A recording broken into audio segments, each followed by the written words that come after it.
Evening, viewer. Welcome to episode 1 of It's the Science, Bitches. This isn't exactly an auspicious start. We should have begun this series 2 weeks ago. Except all of us were absolutely gubbed. So we postponed for another fortnight. And tonight, I've done a J.D. Kane.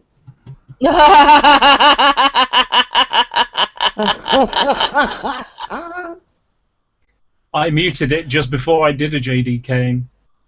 Oh, I know, I did the JD Kane. Anyway, so, as I say, 2 weeks ago we were all gubbed, and then I was out in the gorgeous weather today in the garden, came indoors, started to read a little bit of a book, and promptly conked out unconscious on the sofa. I woke up at 8 o'clock where we were supposed to start. So, Cliff Jumper, you've got a lot of background noise. So anyway, as I say, we're completely disorganised and we're completely jumbled up. But this is the reason we're doing this little show. Tonight we're going to address the issue of why it's even necessary to have a wee show about very basic science in this day and age. Because, I mean, after all, you know, modern world, science, technology, advances being made, all the rest of it, and yet we're doing a little show about very basic science. So tonight's episode is an explanation as to why this is needed. Now, if I speak to anybody out with this community about what I do online, they look at me as if I've got two heads, because they've never heard of a lot of the stuff that we talk about, and they really are rather flabbergasted at some of the stuff that we deal with, such as, you know, flat earthers and all the rest of it. And yet we talk about this without any sign of surprise. And it's only when you step out into the real world, go and speak to somebody who isn't part of the community, that you get a general feel for what good old Joe Public actually thinks on the subject. And it's rather horrifying.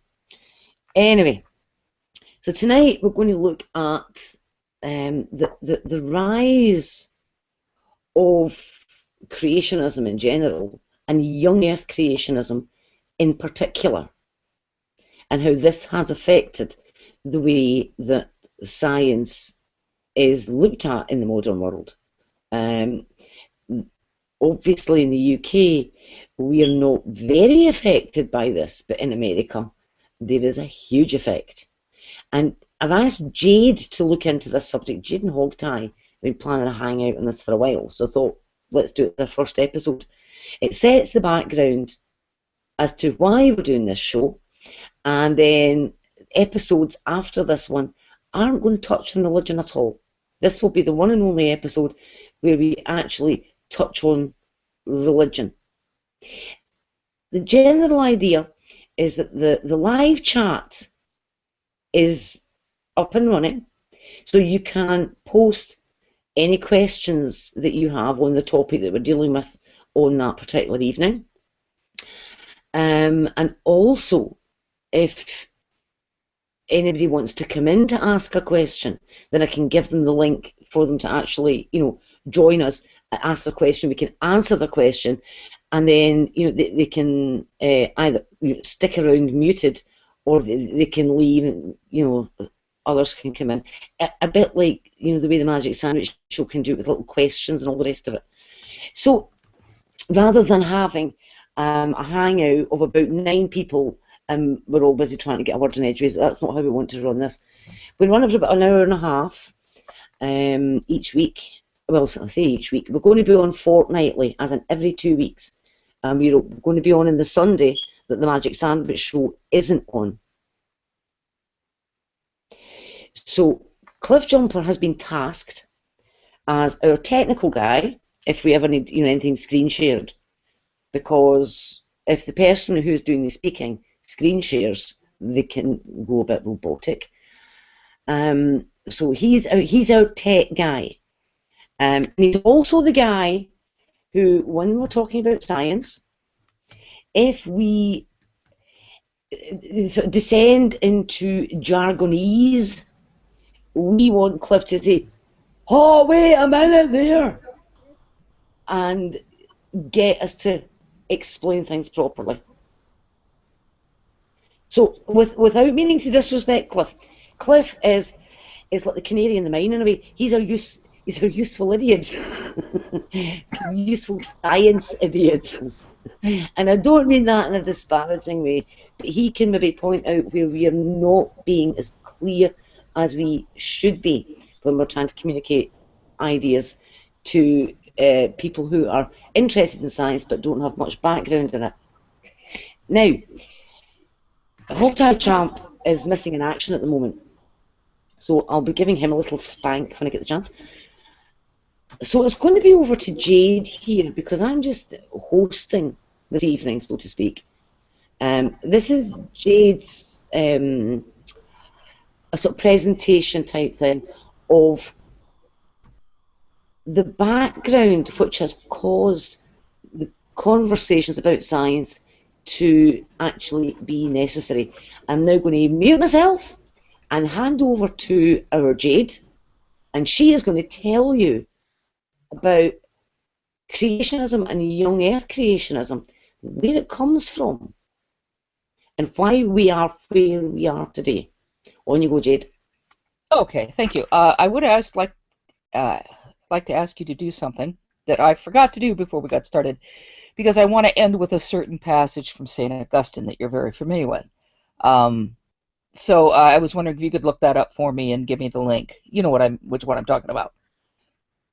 Okay, so what we're talking about here is the difference between creationism and young earth creationism and where it all comes from.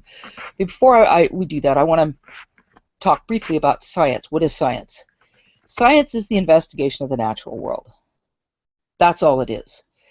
And the concept of science is relatively new. It dates from the 19th century. Before then, we had what was called natural philosophy, which encompassed more than what we think of as science. It included things like architecture. But so science is the investigation of the natural world. Some people complain that, well, you don't take God into consideration. Well, that's because science is the investigation of the natural world. God is not part of the natural world, or at least not the investigation of the natural world. And science proceeds through the scientific method, and you can't test God. But where does young earth creationism come from? Where's creationism? Well, creationism simply means believing in a creation.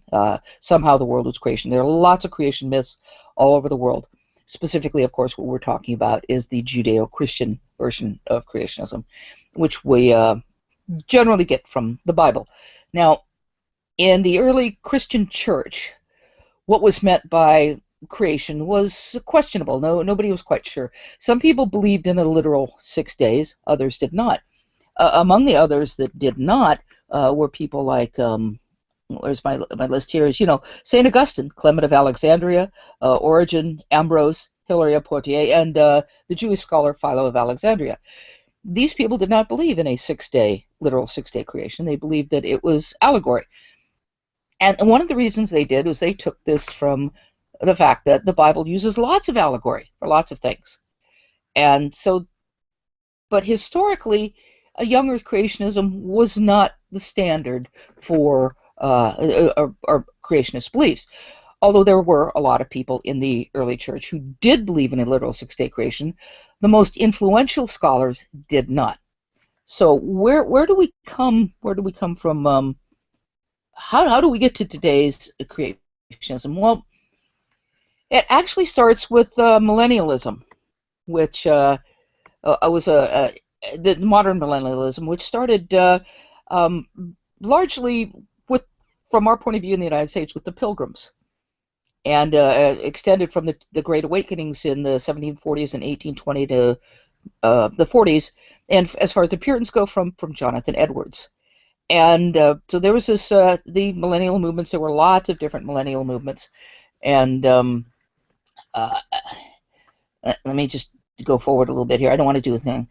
But where it really starts to come from is, you know, hang on a minute. Sorry about that. I moved to the wrong place. Where it really kind of starts is with dispensational and premillennialism, or dispensationalism, which it was declared, which was interestingly enough a heresy in ancient times. When John Darby started around in around 1830, he resurrected the concept of dispensationalism, and this was very, very popular, and it was received general acceptance by most fundamentalists, and especially after the publishing of the Schofield Reference Bible in 1909. So the roots of young Earth creationism come from this millennialism, but it also comes to us through Millerism and the Millerites. Now, there was a little bit of difference between the dispensationalists and the Millerites. The dispensationalists, you know, believed that biblical history is best understood in light of a number of successive administrations of God's dealings with mankind, which it calls dispensations. It maintains fundamental distinctions between God's plans for national Israel and for the New Testament Church. But it's a pre-tribulation position. It advocates the rapture will occur before the beginning of a 7-year tribulation period, while the second coming will occur at the end of it. Now, the Millerites, on the other hand, which later became the Adventism movement, not just the Seventh-day Adventists, but there are other Adventism movements, including like Christian Delphianism. This is started with the 19th century Protestant revival known as the Second Great Awakening. And this name refers to the belief in the imminent second coming of Christ. So this is, or the second advent of Christ. So this is the difference between the two. The dispensationalists are pre-trib, and the Millerites believe that it's coming now. So this started with the 1820s with William Miller. He did his own readings of the Bible, and he believed from his own readings that Jesus was going to return to earth any minute now. And he even set a date for the return of Jesus. Unfortunately for him, it didn't happen, and there was a great, which is called the Great Disappointment. Okay, and but from the Millerite movement, as I said, the Millerite movement later developed, influenced Adventism, and it influenced early fundamentalism. And the Millerite perspective is genuine. This is something that is still very much a part of a lot of evangelical fundamentalism in the United States, as well as what we see here on YouTube. And the Millerite perspective is that the belief that genuine Christianity had been lost to the world through a great apostasy, but is restored in these last days by a new outpouring of prophecy or spiritual insight. So the traditional teachings, or the traditional church, were not looked at, and so that the new people were doing their own reading into the Bible, which itself goes along with Protestantism, the rise of Protestantism, which is the idea that we can read the Bible for ourselves, and we can get the words of Jesus, words of God, without any intermediary, or at least some forms of Protestantism. So, but Millerites varied quite a bit, and they even embraced some Unitarian or other non-Trinitarian works, unlike the dispensationalists. So I realize this is kind of complicated. So basically, we had these great awakenings mostly in the United States, but influenced the rest of the world. These were times of great interest, the revival, and religious revival. And out of these came these various different movements, including pre-dispensationalism or dispensationalism, and the Millerites, and a new reading of the Bible, new interpretations of prophecy, and various different varieties of religious belief. Okay, so this is where this starts from. Now, the dispensationalist premillennialists were also trans-denominationalists. This is one thing you have to remember. This isn't like one denomination. Just like the Millerites embraced a number of a belief kind of system that influenced a lot of different denominations. So did dispensational premillennial. I can't even say that word. Also embraced a lot of different points of view, but not Unitarian. They were very much very much into Trinitarian beliefs. And so they came to rise in the late 19th century. But they also borrowed from the earlier Millerites. Okay, so let's jump. So dispensationalism now is pretty much considered Protestant and mainstream, and it's evangelical, very common amongst Christian fundamentalism. Okay, so we've gone from the Millerites and the dispensationalists now from the 19th century and even earlier to some extent into the early 20th century. Now, these movements were not really mainstream at the time. Many of their beliefs have become pretty mainstream here in the United States. And for more about them, look up millenarianism, Millerites, and dispensationalism if you want to know more about these things. So, Christian fundamentalism. This is where it really kind of gets started for us.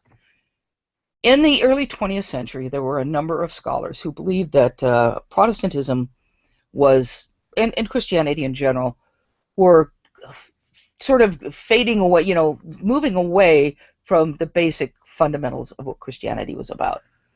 So what they did is these scholars got together and they wrote a number of essays which were called the Fundamentals. Excuse me, this is where the term fundamentalism comes from. And the fundamentals have influenced Christianity ever since quite a bit. However, of course, there are different interpretations. Some of the evangelical Protestants that we see today, especially here on YouTube, would probably not agree with what's written in the actual fundamentals of Christianity, but this is where it first came from. So anyway, it was started in 1910 into the 1920s, I think.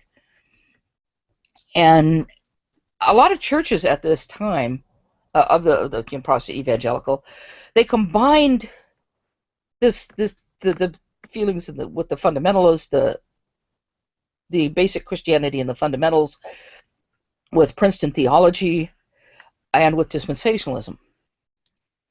And this is where this literal interpretation of the Bible comes from. So remember what I'm saying. It's not the literal interpretation of the Bible.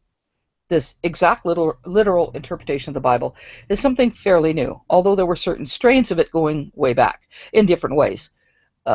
Because before then, if you go back to the time of St. Augustine in the early church, what they meant by a literal interpretation of the Bible was the literal message of the Bible, not the literal word-for-word interpretation of the Bible. Another influence we have had today is the King James Bible. King James was a very popular Bible. It was, a well-done job at the time, but there was a lot of information missing and not available to the people who translated the King James, so, which is why we've had different interpretations since.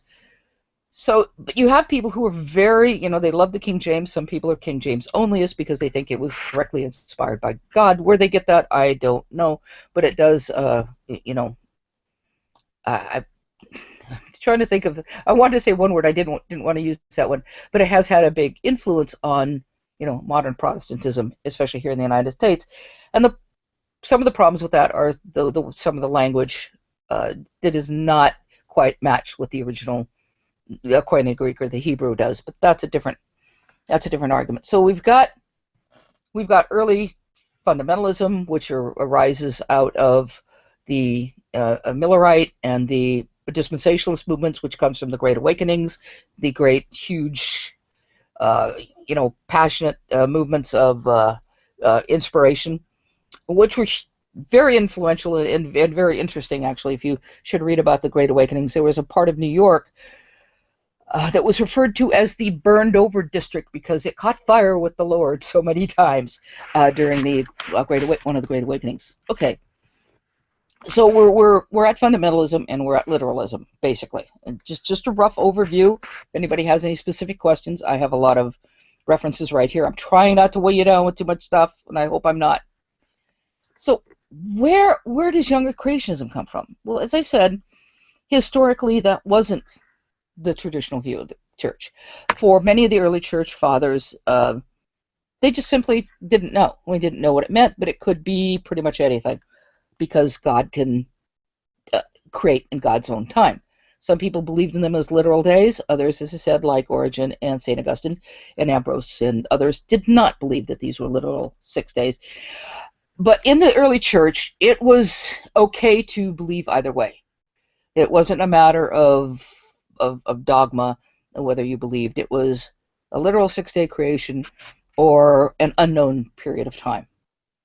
So we get into the 19th century, and the 19th century was a really fascinating time. It's sometimes called the long 19th century because it really started before the 19th century. It really started in the late 1700s, and it ended in the early 1900s. So even though that's why it's called the long 19th century, because all the ideas and influence that happened during that time, it took really a longer period of time if you want to look at the whole thing.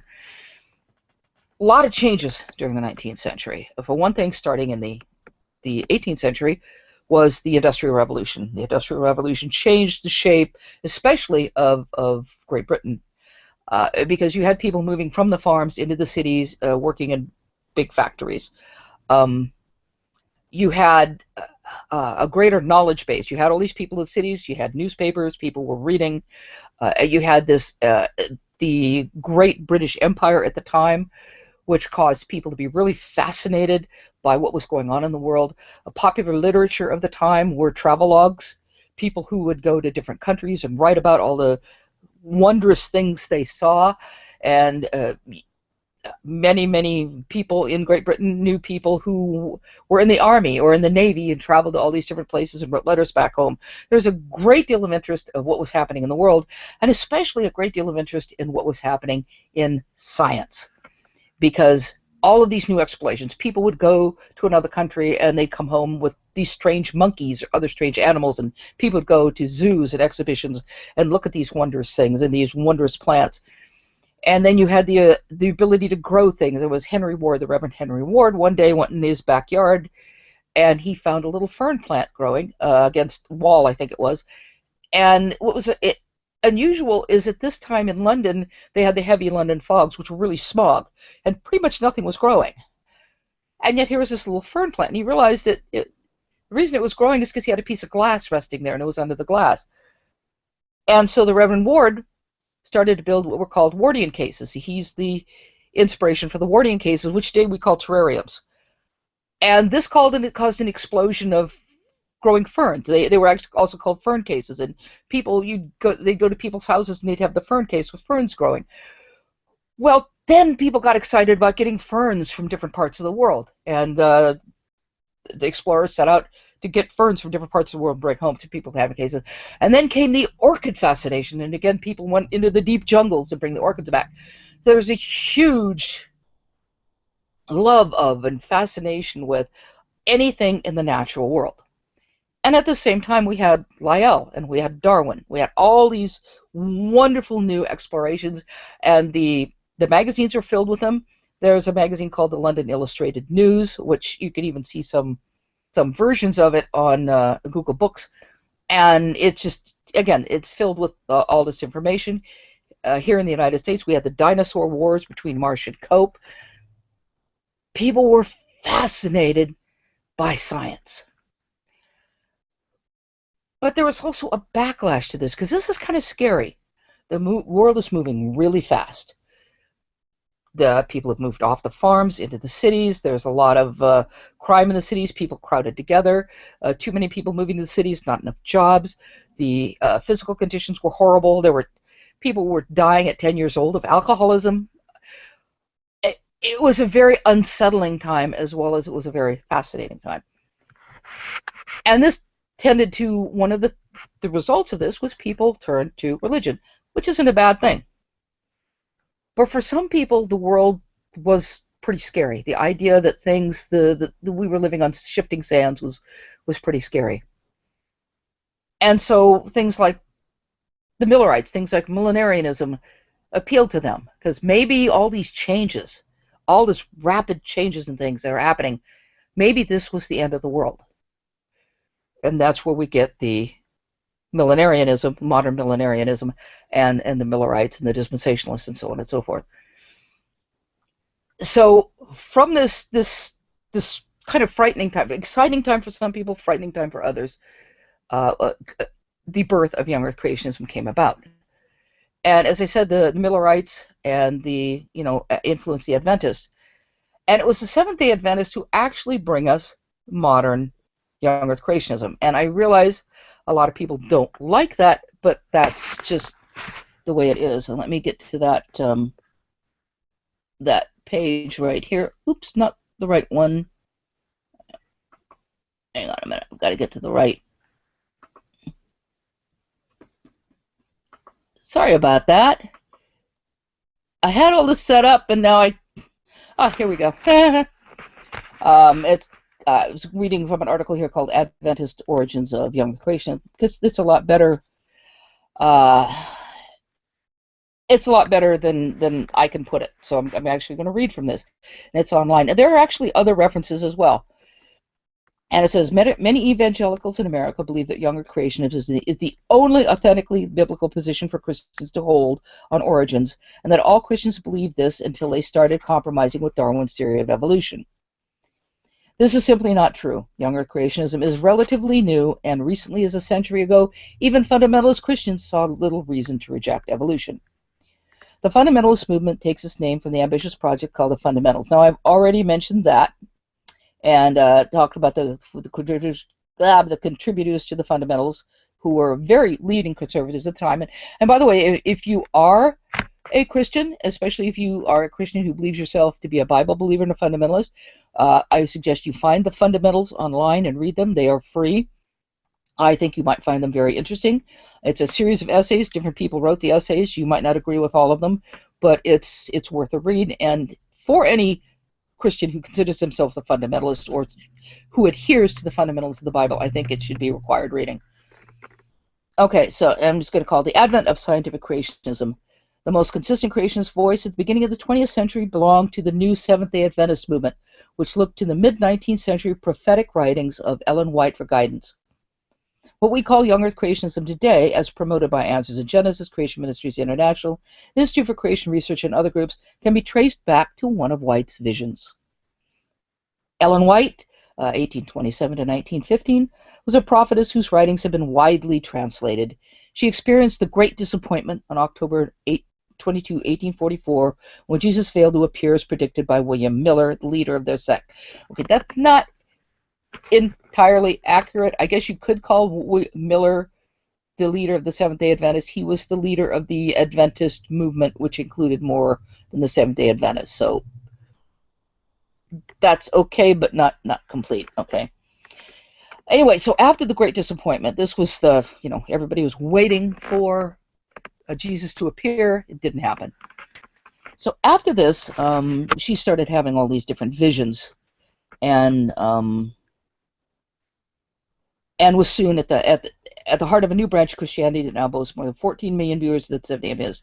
Among her most influential writings is Patriarchs and Prophets, in her series called Conflict of the Ages, first published in 1890. In this text, White offers an expanded vision of Bible stories such as the Genesis creation accounts, the fall, and Noah's great flood. In a curious twist of history, modern young earth creationism can be traced to her visionary expansion of the Genesis flood narrative. So I'm actually going to stop right now, and I'm going to... Oh, okay, so he's Hogtie's here, but he's going to say his message. So anyway, this is the origin of modern younger creationism, and I know that younger creationists don't like this, and they try to trace themselves back to some sort of a fantasy original Christian vision. Historically, that just doesn't exist. And if you disagree with me, if you're a younger creationist and you say that I'm incorrect, I want you to trace it back for me. I want you to show me the data, show me the historical evidence that this is not true. So anyway, let me go on and read from this again, The Origin of Flood Geology. As I said, I found this. I had another source. I found this. This is much better than what I could say. So by mid-19th century, when White's vision began, geologists, almost all of them Bible-believing Christian, had concluded that Noah's flood was confined to the Mideast. Its effects had been largely erased over time. This interpretation of the story, which Hebrew scholars have determined is a faithful interpretation of Genesis, was uncontroversial and accepted by most educated Christians. White rejected what she thought were geologically motivated compromises as inconsistent with the plain account given in the Bible, though she read this in English without consideration of the context in which it was written. She insisted Noah's flood was global and that it had produced all of the geological layers, a claim that even the most conservative Christian geologists had rejected as impossible based on the evidence. Okay, my insertion here. I can't say, I don't think it's fair necessarily to say that all geologists felt this way. I would say the vast majority, from everything I've been able to read, did agreed that with what was said here, that the flood was actually a local flood that happened in the Mideast, and that a global flood was just simply impossible. Okay, let me continue. The flood, argued White, reshaped the surface of the earth, and the fossils testified to the cataclysmic nature of the flood, even though the fossils are stacked in such an orderly way that it is impossible to imagine how a chaotic flood could have deposited them like that. Earth history prior to the flood was obliterated, but the flood itself left the clearest evidence imaginable. Here is White's vision. There's a quote from White. The entire surface of the earth was changed at the flood. As the waters began to subside, the hills and mountains were surrounded by a vast turbid sea. Everywhere were strewn the dead bodies of men and beasts. The Lord would not permit these to remain to decompose and pollute the air. Therefore he made of the earth a vast burial ground. A violent wind, which was caused to blow for the purpose of drying up the waters, moved them with great force, in some instances even carrying away the tops of the mountains and heaping up trees, rocks, and earth above the bodies of the dead. At this time, immense forests were buried. These have since been changed to coal, forming the extensive coal beds that now exist and yielding large quantities of oil. Okay, when I have a quote. When was her vision exactly? I'm not exactly sure of the time. I'd have to look it up elsewhere. Just roughly a year or Yeah, well, it would be. It was after the Great Disappointment, and when was the Great Boy, that's the wrong thing I clicked on. Let me try something here. If I can interject, I think it's going to be Sure. a little difficult to narrow it down because she actually had visions over a long period of time. Yeah. I'm not wanting a specific year. Yeah. I've got the Great Disappointment as 1844. Oh, okay, so I was thinking about the right year. So this would have been somewhere in that time. I think what we'd have to do is second half of the 19th century. Yeah. Oops, wrong. Click on the wrong thing again. But pretty much the entirety of the second half. Like say, the Great Disappointment was 1844. Her visions, at least reported visions, I would assume they actually began before then. But the I mean, there's one source here, this Digging for Truth, for example, reports 2,000 prophetic visions and visions from 1844 to 1909. You know, Right. how do you say 2,000 visions? Like, you know, like sometimes they're recurring. Like, how do you break that down into a single vision? But the point is, this isn't somebody like I want to contrast it with Joseph Smith, who reports of a limited set of very specific and very detailed visions. I mean, this was sort of Ellen G. White's thing.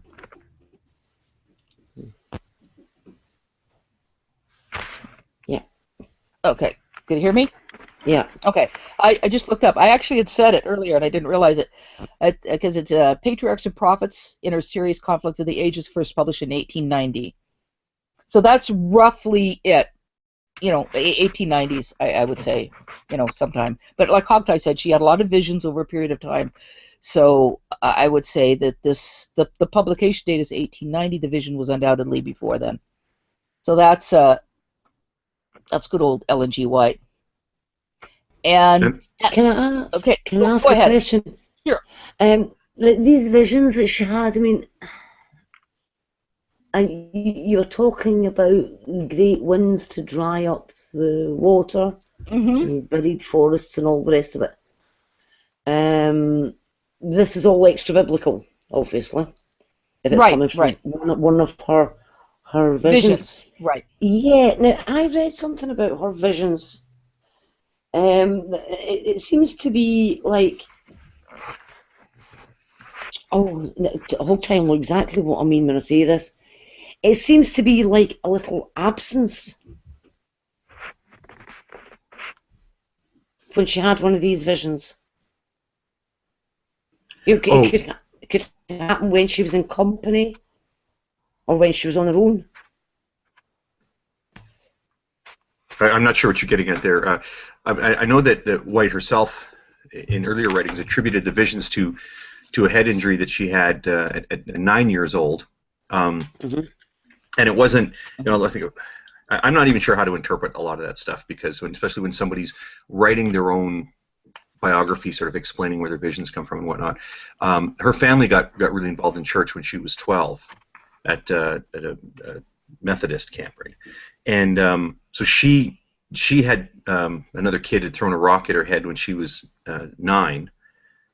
Now how big is this rock? I mean, you said kids throw rocks. I mean, it's the type of thing that would actually create a defect in the cortex that would lead to lifelong seizures. Like, no, I mean, I don't know. But she attributes her blessed, like glorious communion with Christ to receiving this injury, which I just find really odd. I find that even sort of counter-Christian, to be like, that's how Christ would enter into your life. But so she took this rock to the head when she was 9 years old, and at 12 her family really got into the religiosity, and so she attributes a lot of it to that. I don't know. I'm just trying to, in my view, I don't know that it's any sort of a cortical thing. Like, sometimes people will offer that up as, well, the reason she had these visions was because, well, either that's sort of what helped Christ enter her life, which of course is not the version I would accept, but even they say, well, this is a symptom of the fact that she did have some sort of a persistent brain injury. Mhm. And one of the things that the brain does when it's, if a rock could cause, let's say, a seizure every once in a while, and that in that the brain does all sorts of interesting things to effectively protect itself. For example, the phenomena of what's it called? Near-death experience. That shows itself frequently. If you're a Christian, you'll meet Jesus, God, etc. If you're Muslim, you'll meet, Muhammad or Allah. I've even seen one where it was an atheist who was a sci-fi nerd, and she went through Stargate and met Klingons. So, it makes you wonder whether she's had a seizure, and in the seizure she's effectively had a dream, and that's what believed was a vision. I think it can happen with an injury, and I don't know if this really gets us anywhere. It's kind of fun to speculate on that, but I don't know that. Mhm. I'm just saying that when I've heard people say, well, Ellen G. White was just a crazy lady who had seizures because of this rock that hit her in the head. It's it's one of those things. Kids get hit in the head with rocks. Kids throw rocks at other kids. This was a rough and tumble time. It was in the middle of the actually in the early part of the 19th century there. So kids get. I mean, who didn't get a bump in the head when they were at that age, especially in that era, and, that before helmets were invented, I guess. And then to say, well, the thing is, if it were the case that she developed lifelong seizures as a result of a rock to the head as a kid, this would be a relatively unique experience. I mean, the type of damage that you get from a single impact, from a rock that's about the size that could be thrown by an older child. I think the kid was 12 years old, or a little bit older kid. You get bones breaking and vascular damage, or you'll get a bump on the head and nothing really broken, and a headache that lasts for 4 days. Like generally people developing seizures as a result of an impact like that is, especially lifelong seizures. So I would just chalk it up more to the family religiosity, right? But I don't know. I mean, again, it's a lot of sort of post hoc speculation. I find more amusing her own theory. That one of the White family members had written about as well, that this bump in the head somehow became the gateway for special revelation. Because who else makes that claim? That had she You not take that on face. You take that on face value. The family were attributing it to the bump in the head. And I'm just having a look at the brief description here of temporal lobe epilepsy, and it says the features of seizures beginning in the temporal lobe can be extremely varied, but certain patterns are common. There may be a mixture of different feelings, emotions, thoughts and experiences which may be familiar or completely foreign. In some cases a series of old memories resurfaces. In others the person may feel as if everything, including home and family, appears strange. Hallucinations of voices, music, people, smells or tastes may occur. These features are called auras or warnings. They may last for just a few seconds or may continue as long as a minute or two.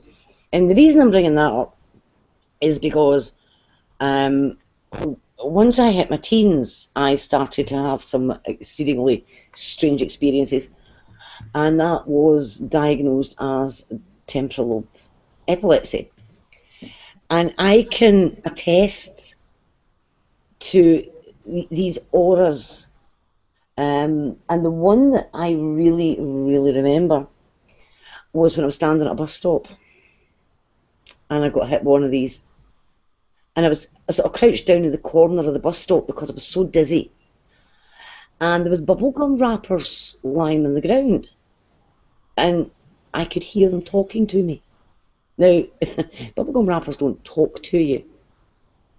And so that's what an aura is like. The other common type of aura with it is either déjà vu or jamais vu. Déjà vu is when something happens and you get this overwhelming feeling that it's already happened before. And jamais vu is something where something that should be familiar to you feels completely strange. And so you could be sitting in your own house and you don't know where you are. And my problems began after a very hefty thwack on the head with a baseball bat. Is that a Scotland thing? Yeah, I think so, yeah. I was standing in the wrong place at the wrong time. But that's why I mentioned sort of the absence. Because in the middle of one of those, it's as if you're absent. Any observers would think, you're often, it's like a world of your own. I mean, I was lucky this all did disappear again. I was very lucky. But it's just some of the descriptions that I've read of her visions, that how she described them, seemed awfully familiar. But as I say, that's subjective. And it's just from my point of view that I know exactly what that's like. Did you subjectively learn not to stand next to the guy with the baseball bat? No, what I did was I learned to run faster when the rival gang came into the neighbourhood. Well, yeah. How soon after, when you had those, and it sounds like you're describing the jamais vu experience, where things are unfamiliar, is that? Mm-hmm. Yeah. And it's for people that report that experience, it's a really discomforting, like a really stressful experience. So like if you imagine for a moment that you're standing in a kitchen and you look in the dining room and there's a family there looking at you, but it's not a family you've ever met before. You can imagine just all of a sudden you open your eyes now and you're standing in someone else's kitchen and they're in the dining room with their all heads turned towards you going, what are you doing here? How did you get into our house? Mm-hmm. And that incredible feeling of awkwardness that you would feel. So it's a really deep emotional thing of like, I shouldn't be here. The world is wrong. I'm not supposed to be here. And it lasts for only a few seconds, and then usually is followed by the CT seizure, not the mere petit mal, but like you're gone. I'd be wondering how soon after the clunk to the head this would have happened, and then did it persist for perhaps months or a year afterward, or whether it continued later into life, because that's what I'm getting at here. Is it her reporting of 2,000 events over 50, 60 years, not really the typical experience of people that have what they would call I forgot the word now. Come on, non-congenital cortical distortion. So you have like this. There's the people that have lifelong CT seizures are like they'll be like I don't know how to describe it, like a wart on the brain, and not something that results from a collision, but something that's just like a defect, like a wart on your skin, except it's on the cortex. Yeah. There's something else worth thinking about, though, isn't there? I think it began within, at the most, a few months of the clunk on the head. As I say, at the most, within a few months. And it lasted, I would say, 3 to 4 years. Okay, well, 3 to 4 years would be a bit of a longer span than other people's experience, but that's how. But I guess I'm getting at generally you don't really see this. But I think this is all sort of speculation anyway about what It might is have happened. speculation. Because the other thing too is I wonder if that's what happened too. That again, it's all speculation, but it's fun. There's another Is piece of it she started speculation. having seizures at 9 or 10 or 12 years old, started having these seizures, and they may have lasted a year or 2 years or 6 years or something. But then it became the pattern. It became like people in her family went, oh, little Ellen just had another one, Ellie, whatever they called her, just had another one of her episodes, and now this angel told her that, or Jesus told her that. Sorry, clip jumper. I just wanted to wrap it up. There's just another thought that could be made, and I think it's not unjustifiable.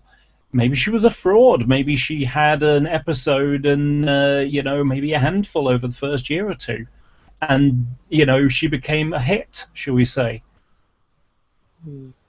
Well, I doubt that from what I've read about Ellen White. I think she was I sincere, doubt but of that course too. that's always an option.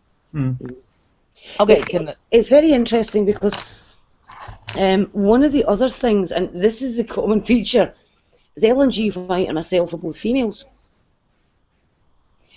And I've seen this with somebody else who actually had proper grand mal seizures, but only if they bumped their left elbow.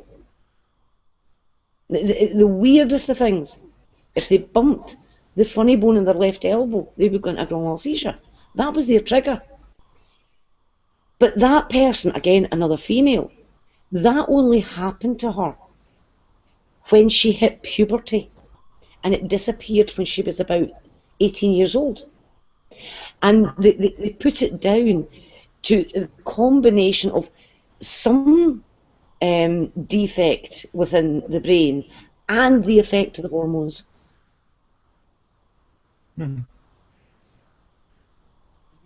It's just an interesting thought, because when I look at the time span of mine, we are talking about the sort of the early to mid-teens, and then it was gone. And last I was tested, there is no sign. I mean, you would expect, and there is a slightly abnormal EEG, but nothing like it used to be.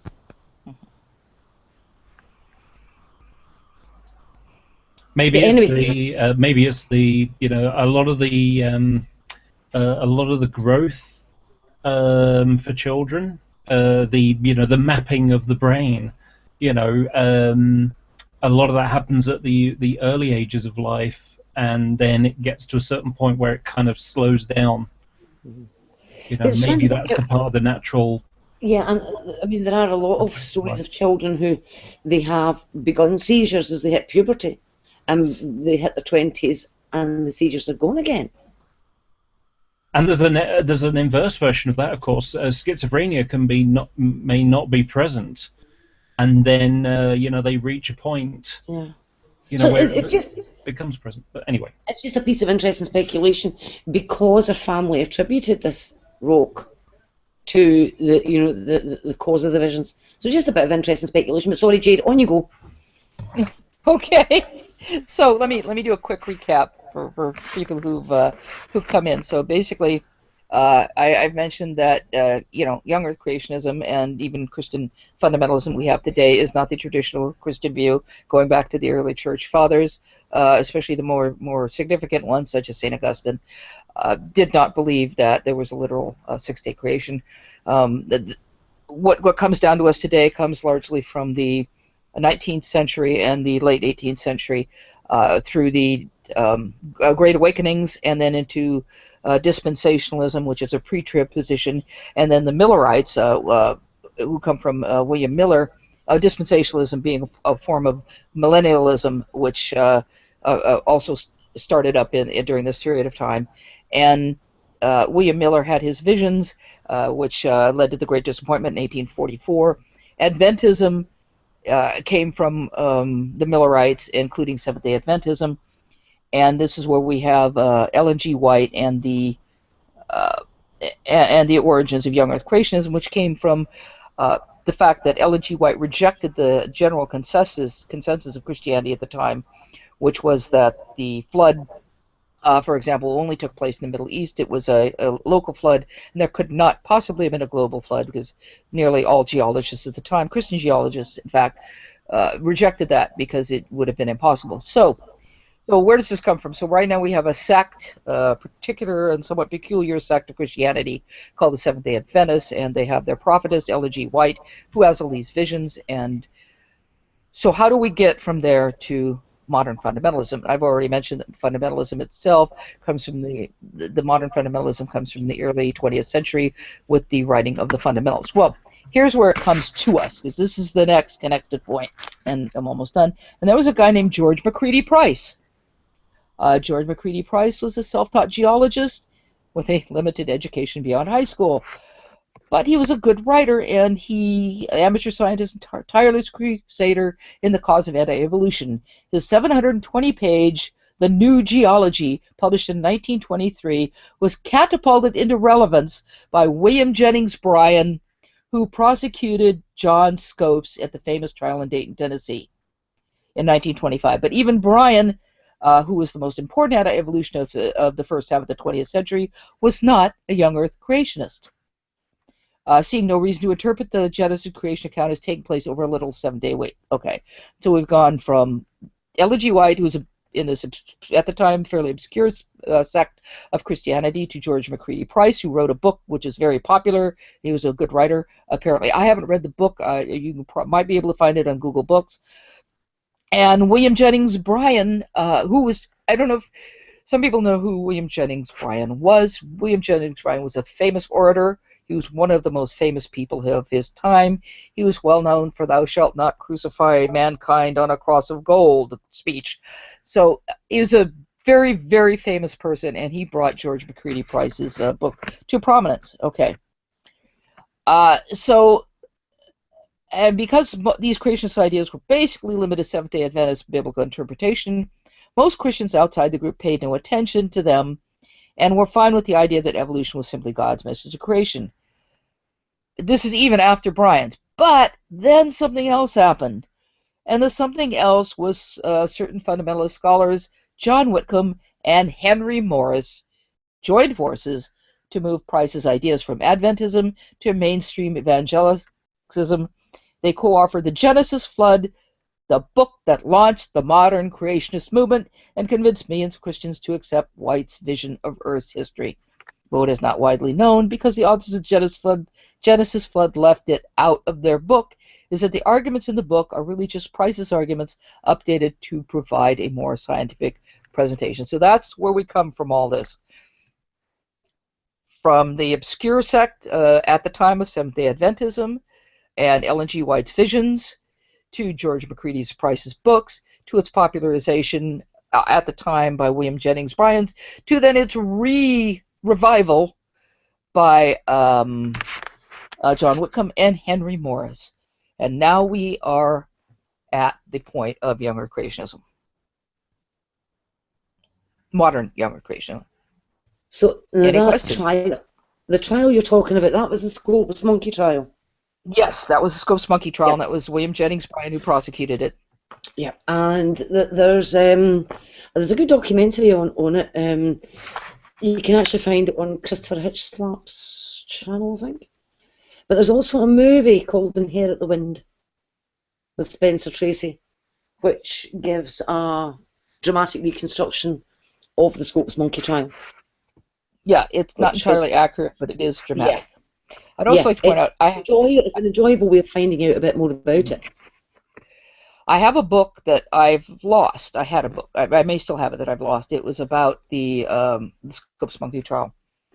During the trial, a group of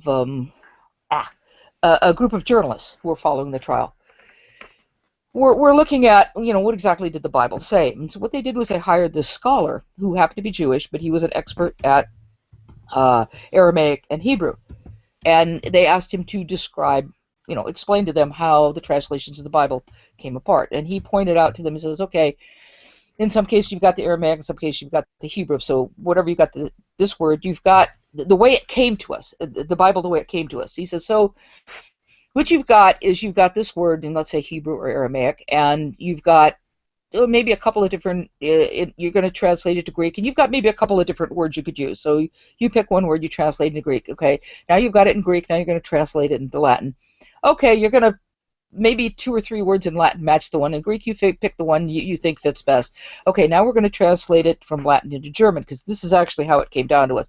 From Latin into German, again, maybe there's a couple of different ways to translate this word into German. And then we're going to take it from German into English, and again, maybe there's a couple of ways to translate this to English, from German to English. And what this scholar did was he showed them that by choosing the words that you wanted through different various translations, they could come up with, as a more or less legitimate translation of the Bible, that said God evolved the earth. Mm-hmm. So that was just an interesting aside. I wish I could find that book or that reference, but yeah, that was during the Scopes monkey trial. So there are always questions about, how do you interpret the Bible, and I think this is probably a good time for me to read from St. Augustine, I think. Unless, does anybody have any questions about what's gone on so far? Anybody in the chat there have anything? Let's see. I don't see anything. I did finally open the chat, so hang on. Where is? No, nothing really. No, we're getting Bible quotes in the live chat, basically. Well, that's going to happen. That's not really what we're talking about. Have you got the link that I gave you earlier on that you asked me to Yeah, find? I'm trying to find where's the right point. The link I gave you should take you down to almost the right point. Okay, hang on. Let me and try you this. just need to scroll down a tiny bit. I think it's 2 paragraphs, and you get the one you want. Okay, hang on a minute. Yeah, it's gonna. Oh, here it is. Yes, I've got it. Okay. So what I wanted to do is I wanted to read this because this is from St. Augustine, and it talks about Christians and science, and it says, usually, even a non-Christian knows something about the earth, the heavens, and the other elements of this world, about the motion and orbit of the stars, and even their size and relative positions, about the predictable eclipses of the sun and the moon, the cycles of the years and the seasons, about the kinds of animals, shrubs, stones, and so forth. And this knowledge he holds as being certain from reason and experience. Now, it is a disgraceful and dangerous thing for an infidel to hear a Christian, presumably giving the meaning of Holy Scripture, talking nonsense on these topics, and we should take all means to prevent such an embarrassing situation in which people show up vast ignorance in a Christian and laugh it to scorn. The shame is not so much that an ignorant individual is derided, but that people outside the household of faith think our sacred writers held such opinions, and to the great loss of those for whose salvation we toil, the writers of our Scripture are criticized and rejected as unlearned men. If they find a Christian mistaken in a field which they themselves know well, and hear him maintaining his foolish opinions about our books, how are they going to believe those books in matters concerning the resurrection of the dead, the hope of eternal life, and the kingdom of heaven, when they think their pages are full of falsehood and on facts which they themselves have learned from experience in the light of reason? Reckless and incompetent expounders of Holy Scripture bring untold trouble and sorrow on their wiser brethren when they are caught in one of their mischievous false opinions and are taken to task by those who are not bound by the authority of our sacred books. For then, to defend their utterly foolish and obviously untrue statements, they will try to call upon Holy Scripture for proof and even recite from memory many passages which they think support their position, although they understand neither what they say nor the things about which they make assertion. And I think that says it very nicely. Mm-hmm. And that was St. Augustine. And he wrote that in... Let me see. That was in De Genesi ad Litteram. What year did he write that in? I mean, he was kicking around in the 300s AD, wasn't he? Was it 400 to third to fourth century? He lived through 2 centuries. Here is it 354 to 430. So I'm not sure. Oh, it says up here at the top, De Genesi. It doesn't give a date for that. I know I have a reference somewhere for that. But yeah, it was probably in the I would say probably around year 400, give or take 20 years. Yeah, Actually, but more like, yeah, I think. yeah. So I mean, he existed between Right, 354 AD and right. 430 AD. So it was somewhere in between those two dates that he wrote that. And that was an exhortation to not ignore the evidence of your own eyes and your own experience, because if what you are experiencing and seeing contradicts what's written in the Bible, then maybe you need to look at your interpretation of the Bible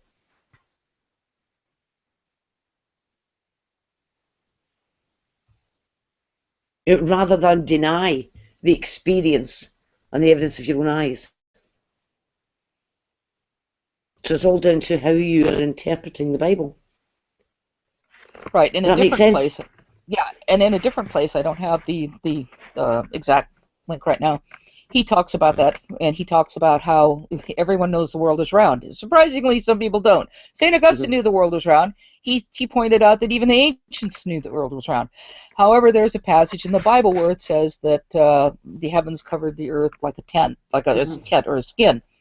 But one interpretation of the word is tent, one is a skin. And St. Augustine said, well, that doesn't conflict at all with the earth being round, because you can take this skin and you can wrap it around in a ball shape. Yeah. My example is a basketball, which once upon a time were made of leather. So you say this is where St. Augustine is saying, look, if you're, as Fiona said, if your interpretation of the Bible contradicts what you know from nature, you need to take a second look at your interpretation of the Bible. You can take a second look at nature too, but also take a second look at your interpretation of the Bible. And I didn't pull it out, but it's someplace in the beginning of De Genesi, I think. He says you should not be afraid to not take the Bible literally. Mm-hmm. In other words, what he's saying is, again, it's the message of the Bible is the important thing. That's what St. Augustine meant when he was talking about literal, not the word for word. Mm-hmm. Because that can be, there's so much allegory, there's so much poetry, that you need to be careful what you're looking at. And St. Augustine, as many of the early church fathers pointed out, is they learned from two great books, the book of nature and the book of the Bible, and they cannot conflict because they are both of God. Mm-hmm. And this is where St. Augustine comes up with the point that if you see a conflict, there can't be one, you need to look a little further. And that doesn't just mean trying to make nature fit. You're not going to be pounding this square peg in the round hole. That's not the way it works. You have to take a look at what the Bible says in context and look at the original language. So,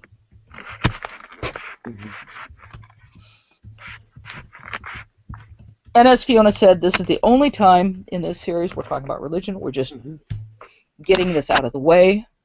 And one of the main reasons we feel it's necessary to talk about this is this young earth creationism and this particular version of evangelical fundamentalism has a lot of influence here in the United States, and it has a very negative influence actually in the United States. It's affecting our research budget in science. We have people who believe things like this who are in charge of committees in our Congress, and this, we here in the United States are going to fall behind if we don't believe in science, in real science. And I know people don't want to believe in evolution. That's fine. You don't want to accept the science. That's fine. Don't restrict the research. Every single day, I've mentioned this before, just about every single day in my feed, whether it's what comes to my my private email, on Facebook, on Twitter, or here on Google Plus, or even in the mail because I get a couple of scientific journals, I see research based on evolutionary theories, including research in non-biological sciences. I see research that further supports the biological theory of evolution. Mm-hmm. So if you think it isn't real, well, my personal opinion, that's your fantasy. So, Yeah, okay. so basically, what we're saying is that the modern young earth creationism is quite a recent idea. and having its genesis with Ellen G. White and the Seventh-day Adventists. Well, by the way, one thing that I've tried to look into, and this has been a on-again, off-again effort for, I don't know, maybe about 3 years since I really got interested in this, like the fact that we can identify like an actual kind of a the bubbling point where this view, because it's modern evangelicalism, modern creationism, stands apart so much from the rest of Christendom that clearly you got to be able to go back and find that fork in the tree where this had jumped off, and clearly the great disappointment in Ellen G. White, like that's the era that it happened, and that's the geographical location that it happened. So one thing that I've wanted to do is to make a really simple chart or a graph or something that shows at different points in time in human history, what did people believe the age of the earth to be? Now, of course, it's an impossible question, because at any point in time there were millions of people on the earth and then billions of people, and you can't put a dot in the middle and say, well, this is the average guess for the age of the earth, because like right now that would misrepresent it absolutely poorly, to take 7 billion people and to poll them and say, oh, well, this guy says 13.8 billion and 13.8 billion, oh, that one says 6,000, 13.8 billion, 6,000. Like, what is that average going to mean? What you want to do is kind of have, for every era of human development, is like a dot or some sort of percentage indicating at this point in time so many people in Europe, for example, believed that the age of the earth was this. And I mean, certainly, like Usher's writing, Bishop Usher's writing, was centuries predating Ellen G. White. And there was no small number of people who believed that Usher's recounting of the genealogies led to a 6,000-year-old Earth, like led to the origin of the Earth being in 4004. I love how it was so specific too. 4004 BC. It was even gave a date, like October 20th or October 21st or something. 6:45 in the morning on October in 4004 BC. There were plenty of people who believed that at that time, but not everybody, because not everybody in the world subscribed to Christendom, and especially to Bishop Usher's unique view of it. So you'd still, when was his writing? 1604, 16 something. But then after that, you had astronomers and scientists, geologists looking and saying, well, no, the Earth is quite a bit older.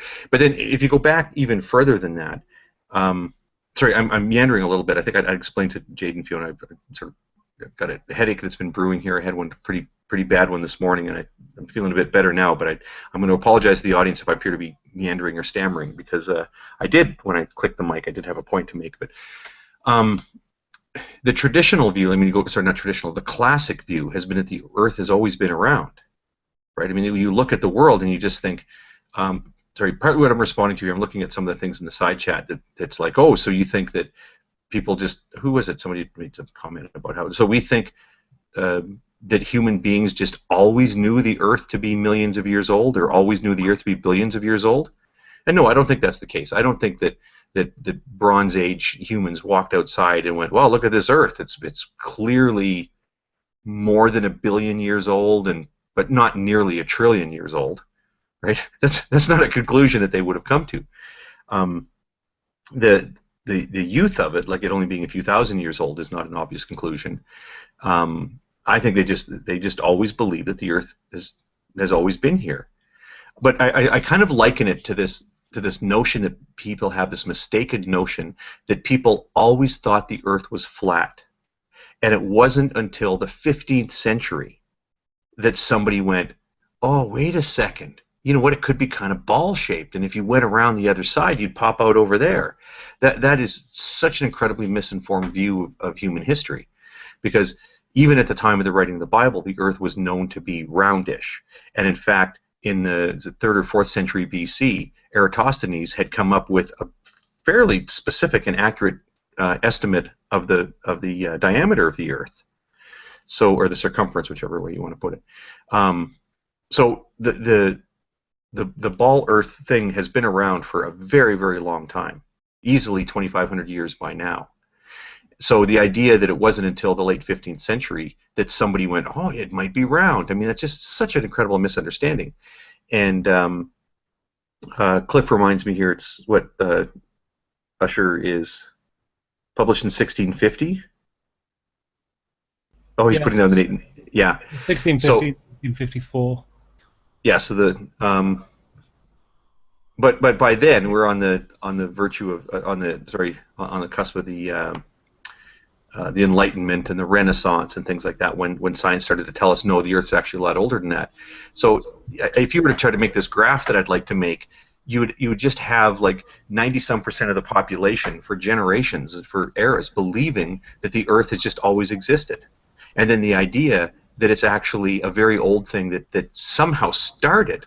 I mean, that's the thing people, like, yeah, to come to the notion that it somehow started and it was a very long period, a very long time ago, would have been kind of an unusual idea. But the idea that it started only 6,000 years ago has had blips in history. The idea comes out through scriptural interpretation in 1650. I would like to find out what people understood the ancient Hebrews to have believed. Because every time I hear someone explain that, they say, no, the ancient Hebrews knew the nature of the Genesis stories, right? That they were not so easily fooled into thinking that, well, the way that you know how old the Earth is you count backwards these genealogies.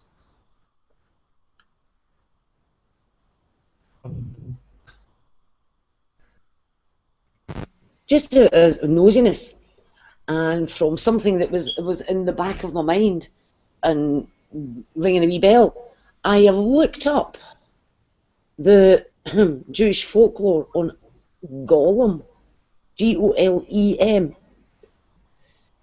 which is an animated anthropomorphic being magically created entirely from inanimate matter. Just thought I'd throw that in there.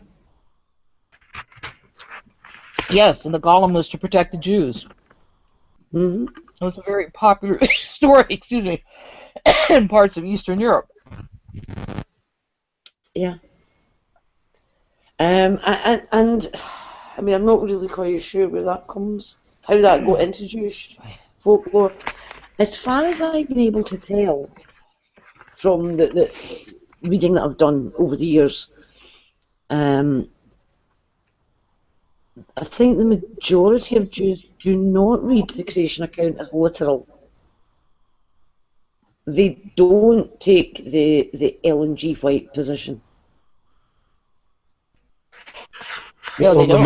modern Jews wouldn't. They certainly wouldn't embrace a radical Christian view, Exactly. like Ellen G. White's position. But I mean, what I was wondering about, and I can't even. All these religions have these sort of weird offshoots too. Like you look at modern Mormonism, and they've gone through a lot of twists and turns and whatnot to get to where they are now. Most people recognize the Church of Jesus Christ of Latter-day Saints as being, quote unquote, the Mormon Church. They don't prohibit blacks from joining or from becoming, the men from becoming part of the Melchizedek priesthood. They don't have polygamous marriage.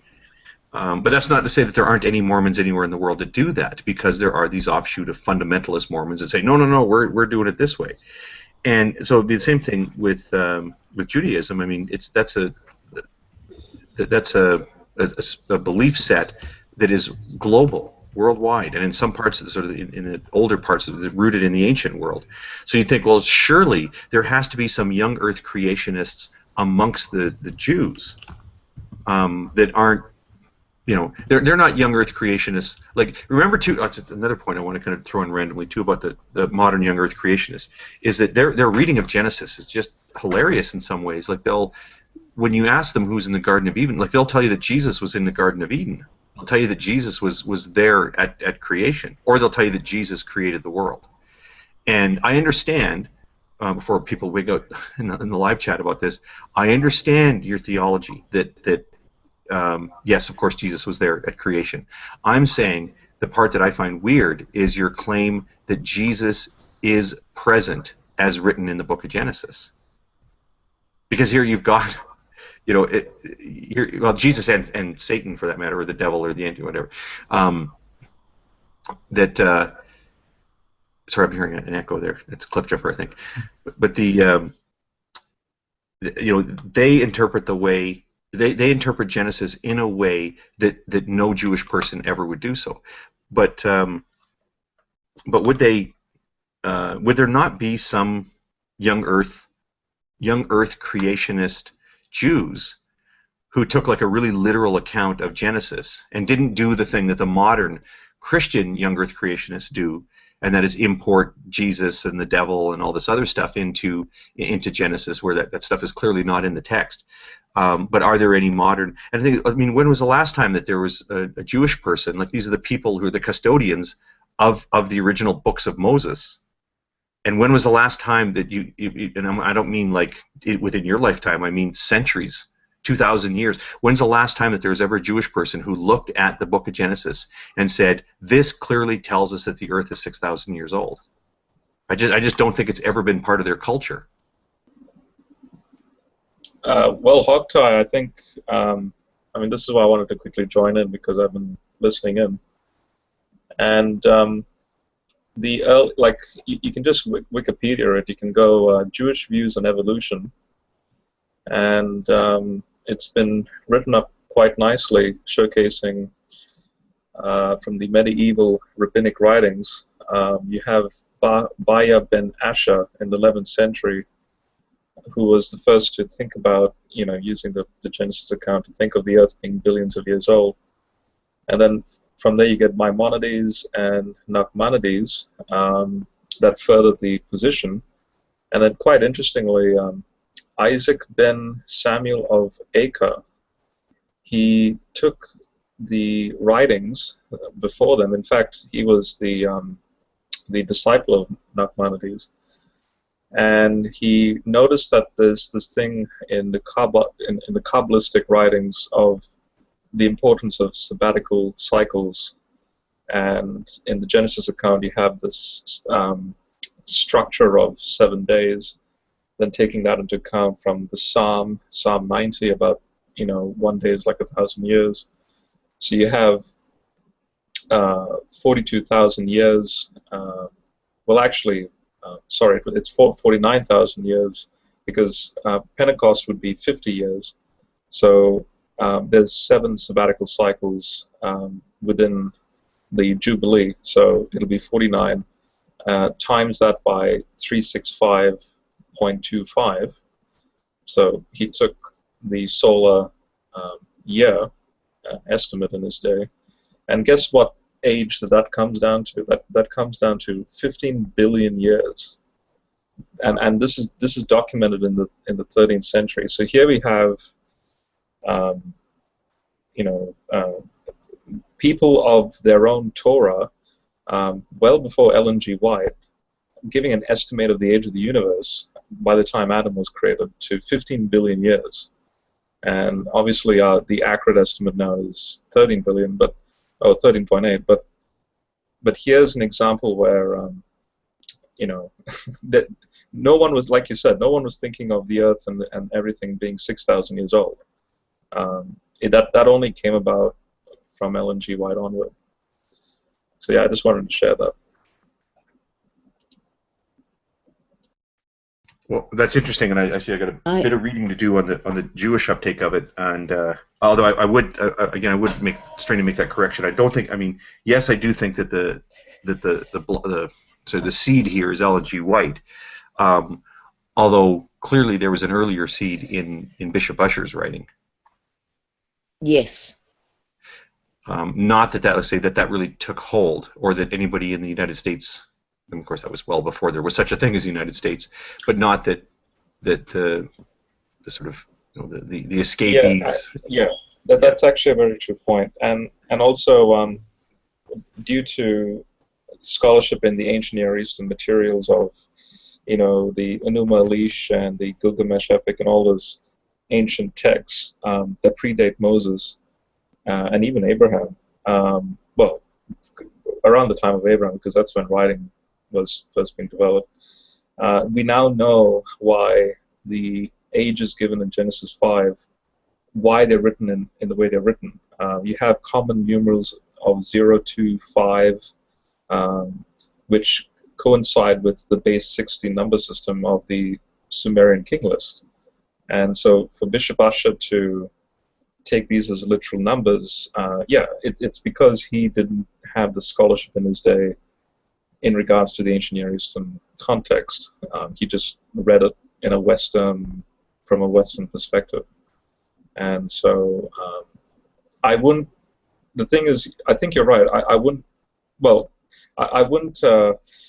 blame him for this error, but I would say, as what Jade was getting at, that there may have been an agenda from Ellen G. White, the way she was going on with her visions and things like that, to then adamantly declare that this is the case in regards to creation. And now, unfortunately, we have, ignorant Christians who think that this is what, this is what the church always taught, and actually, no, it's not. I have a question, actually. There's a question I've been sitting on for a while that because going by the title of the show, I didn't want to sort of get away from the science side of it, but it is more of a theological question, which, again, sorry, this headache makes it so hard to remember what the hell I was going to say. Ellen G. White, it'll come. Oh, I'm sorry. I apologize. Somebody else say something. It'll come to me very shortly, and I'll probably interrupt you what my question was, because it was a juicy one too. Yeah, you guys get back to your topic. I'm enjoying the discussion. You'll probably need to do what I do, Hogtie Champ. I now keep a pen and paper beside me in the Hangouts because I'm sick to the back teeth of having to say, I've lost my train of thought. What was I talking about? Well, I was listening to General Han Solo, because it's just so much information comes quickly, and then also I got a text message on my now fixed phone, and at the same time I was trying to skim over this. It was a question about how would people react. No, you guys go ahead. I'll remember. And the other thing I'll do sometimes is I'll use the PVR function to go back 30 seconds and remember what the person said that made me think, oh yeah, this is a question I've wanted to ask. Yeah, I've put the link to, it's just the Huffington Post article about the age of the Earth, but you can track it down from there if you want to read about it, about how the Jewish idea came to 15 billion years. So I've put it into the live chat for everybody to have a wee looky at. As I say, it's just the Huffington Post article. I know it's not peer-reviewed, but that sort of sets you off on your little search for the information. And I'll do this often. I'll put in a wiki link, or I'll put in a Huffington Post link, or whatever, because that's your first step on your little research into that, rather than throwing the actual primary sources. And you're able to find them yourself and have a look at them, and make up your own mind from there. I think we've covered pretty much everything. Is there anything about? I mean, I would come back to this modern young Earth creationism and how people are talking about two sides of their mouths with it. It's not a salvation issue, but if you don't accept it, you're not a Christian. There's that. And this is a bit that now segues into what the purpose of this little series of Hangouts is going to be, which is the science. And the reason for science denial that we see today. Yes, we've got the people who are conspiracy theorists, we've got the anti-vaxxers and all the rest of it, but we have this a large number, especially in America, of young Earth creationists whose sole purpose in denying science is to deny the age of the earth, to deny the fossil record, to deny molecular biology, because they want this literal young earth creationism to be true and to be taught. And so as the information has come in from science about the age of the earth, as we've expanded our knowledge of the fossil record, and we've been finding more and more fossils, as we've dated more and more rocks from the earth to find out the age of the earth, as we've done all this in the realm of science, we've been coming up with information which actually contradicts this literal view of young earth creationists. And it's on that basis, and that basis alone, that they then start to reject science, because they don't want the science to conflict with what they are taking on faith. And that goes back to the quote that Jade read out from Augustine, that if our observations and our experiences contradict what appears to be written in Scripture, then maybe it's our interpretation of the Scripture that is wrong. And as I say, that was the view that was getting put about in the second half of the 300s AD into the 400s AD. So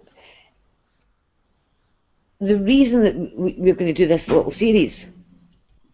Sorry, my central heating just apparently exploded. It's in the garden, behind you. No, all the radiators just suddenly made a terrible noise. They aren't even on. The central heating's not even on, apparently. Hot water is, but... Sorry, it was a terrible rattling noise through my heating system. So, anyway, what we want to do in the next episodes is we are going to deal with just science. This is the only episode where we'll have dealt with anything to do with religion, to explain why there is the conflict between certain religious groups and science. And from here on in, it's all going to be science. It is not going to be religion, it's going to be science. It's going to be information that we will be giving people. We will be picking a topic for each episode, and the topics will go out ahead of time along with any links to information, so that if people want to, they can sort of do their homework before the broadcast so they know what questions they want to ask. Is there anything else that MD wants to say before we finish this? I have one statement to make. I'm going to quote Ozzy as regards to the title. I'm nobody's bitch. You're an honorary bitch. Yes. Yes, Hog Tie and Cliff Jumper are honorary bitches. And yes, the comma is optional. That's why it's in brackets. But that's what matters. It's the science, bitches. You asked if anybody had anything else they wish to say. I definitely wish to say the question that I thought of a couple of minutes ago, because it was a really good question, and it'll probably come out as a Google Plus post, which I'll bring to your attention and to General Han Solo's attention. Now I'm less inclined to remember it, because it was definitely a theological one. I remember it started like, how do you think this group of people would react to this sort of information? It just fizzled out on me. But I will say, Fiona, that was before popping in, I did listen to your introduction, and it was a really good introduction. I encourage people in the post that I made to go back and listen to how you opened this, and to Jade's information up front. And I'll also encourage people to make sure when they watch this, they do hear your concluding comments. A couple of the responses I got back was that, oh, they seem to be talking about theology and Bible interpretation and not about science. And I like the way you've got it set up to say, what we need to realize is that what starts this conversation is young Earth creationism in the United States, and of course now spreading around the world, but where to really very little effect anywhere else. Like we have some. I mean, Ian Juby lives in Canada, right? Well, he's kind of a heavy hitter when it comes to young Earth creationism, but nobody it's your cares. fault the whole time. It's my fault, yeah. It's our fault, yeah. But nobody cares, right? We have this one young Earth creation museum in the middle of nowhere in Alberta, and I guess Ian Juby has a portable one that he drives around in, and that's fine. That's fine. Those guys are happy doing that. They're not showing up at school board meetings. They're not affecting science funding or science education at any level of science education. So it's not really a big issue here. But in the States, this is a really, really big issue. And I think it's helpful to frame the context of where the principles of science come from and where the principles of young Earth creationism come from. And I think this first episode really kind of sets that up nicely. And what I'm hoping to see, without trying to be too directorial here, but is a hangout on why do we believe the Earth is this particular age, and not why why would we desire to believe that? No, what is it when we look at the world, about the world, tells us? How do we come to the conclusion that the Earth is this age?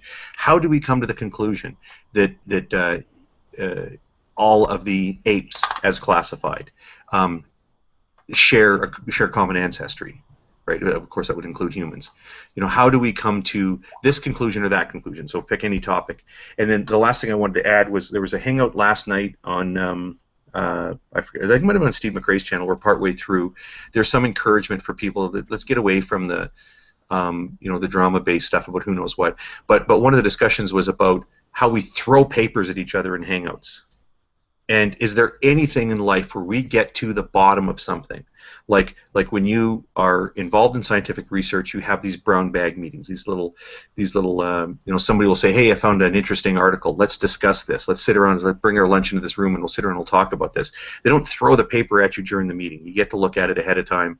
When you look at where it's very important to know the truth, things like court proceedings, they don't just everybody show up on the first day of trial. They just start throwing witnesses and evidence and things like that at each other. If people want to discuss a particular paper, then they should be able to share it around to other people and say, this is what we're going to be discussing this week. So in the case of if we're going to do one on what guides us to believe that humans and the other apes share a common ancient ancestor, then let's put out a list a couple days ahead, several days ahead of time, saying these are the types of things that we're looking at, and maybe even some of the other stuff. Like I'm using this only as an example. I don't think this is a good idea because we've just shredded it so much. But just for example, if you wanted to do one on human chromosome 2, then you'd say, here's what we know about human chromosome 2. Here's why this got to be an issue a couple of years ago because of this paper by Jeffrey Tompkins, and here are some responses to it. I'm not suggesting that as a specific topic because it's been just done to death in recent months, but I'm saying for something like that, maybe you could say, here are some papers or here's the evidence that guides us to believe in this or that, and then here's where these, here's why this has become an issue of dispute in the modern world. Right, well, our next one is in a fortnight's time. Supposedly at 8 p.m. as long as I am conscious and I don't fall asleep the way I did tonight. And the plan for that one is it's not even trying to touch on evolution as such, but just on the specific topic of endogenous retroviruses. So we can cover what they are, the ones that we know of. How do we recognise them? What do they do?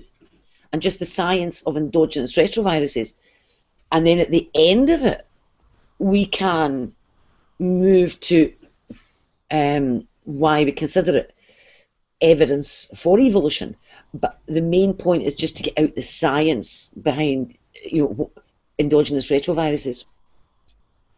So I'm trying to even avoid getting into evolution, if you see what I mean. Yes, and I think we do need to address chromosome 2 in great detail. I think that's something that we do need to address, but purely from the science angle. So it's you explain to people what we see and how we reach conclusions that we do. That's But a great way of putting it. What we see and how we reach the conclusions. Yeah. Yeah. Because I like that.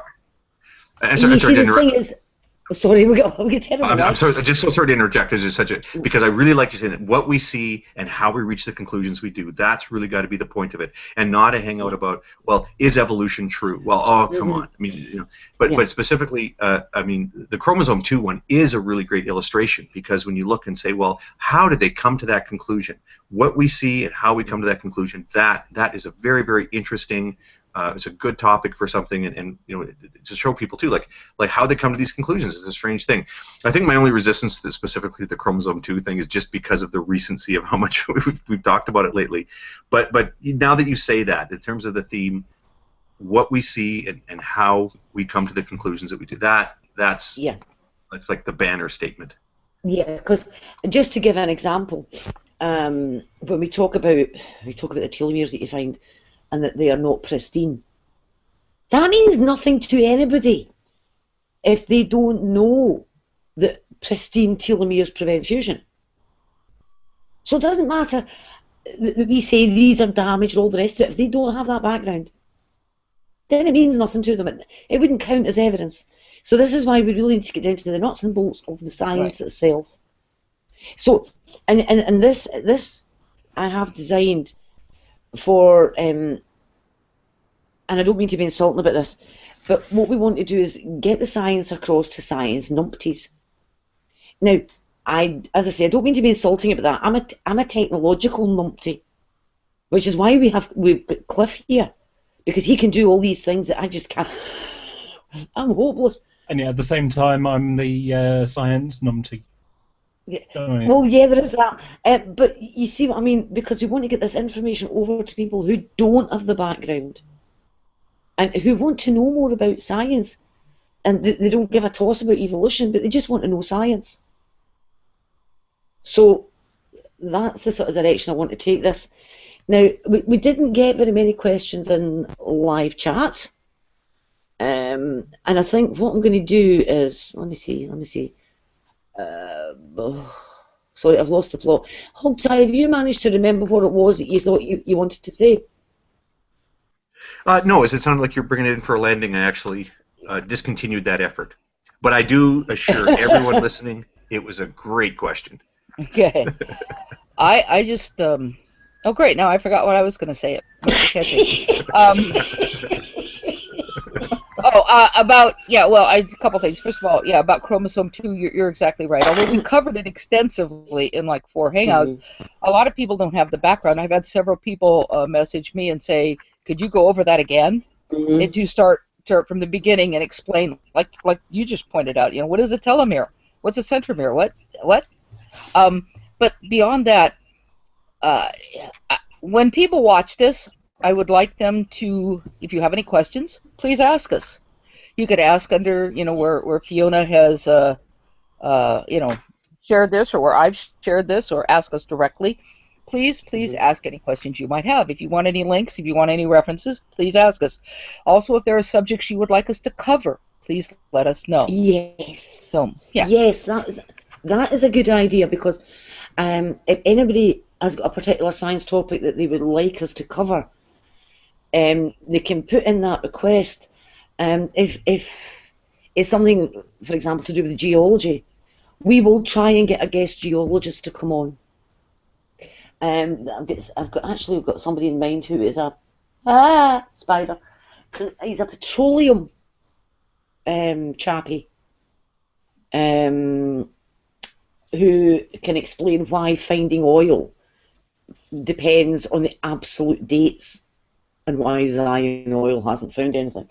And I think I might be able to call on him for any geology.